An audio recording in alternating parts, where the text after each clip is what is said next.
Hello, this is Bruce Wan, Head of Research for MaxCap Group. In this video, I want to explore the new office market landscape and ask the most pressing questions. Are we done with homework? Where are the office workers? Are they coming back? Where are they headed? And what does all that mean for office market investors? Certainly, the last few years have been very tough for office workers and office markets. A once-in-a-century pandemic pushed people home, and virtual meeting rooms allowed them to stay there. As a result, Australian office markets have really struggled, reporting a threefold increase in vacancies, a sharp fall in effective rents, and a correction in asset prices that is still unfolding. Not surprisingly, there is an increasingly strident push, mostly from employers and landlords, to bring white-collar workers back into the office, to encourage collaboration, to re-establish supervisory control, and to revive city centres.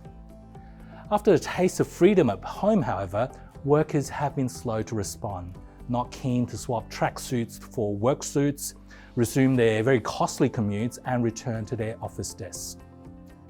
This hesitancy to return have big, real-world implications for office market performance.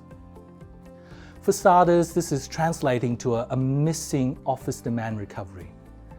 Business conditions that would have been strong enough to warrant 500,000 square metres of net absorption every year have yielded only around 100,000 square metres. For investors, office values have fallen around 10% locally, while offshore markets have fallen by anywhere between 20 to 30% overall, particularly for the more cyclical office markets like Manhattan, London, and Hong Kong. Amid this very gloomy office market outlook, there are some interesting bright spots. Looking at this table here, we can see that while office buildings in the city centre have felt the sharpest correction over the past 3 years, office markets in the city fringe have proven to be far more resilient in terms of their milder adjustments in demand, vacancies, rents, and cap rates. There are many potential reasons for this resilience, as prime office markets in the city fringe may be offering more affordable space, more scope for social distancing, or just simply a greater skew towards smaller businesses that cannot accommodate workers at home.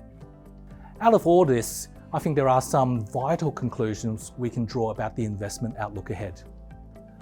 Office markets are still challenging right now, facing structural headwinds from workers at home and cyclical headwinds from a slow economy. The price correction is still unfolding, but there is an end point in sight as buyers in offshore markets return quickly once we have found that market clearing price. Workers are returning, but to a very different location. Some office segments, particularly around the city fringe, are performing relatively better. So this is definitely not a uniform office market. If you want to find out more about this topic and the related opportunities, come and talk to our capital team for more details. This has been Bruce Wan for MaxCap Group.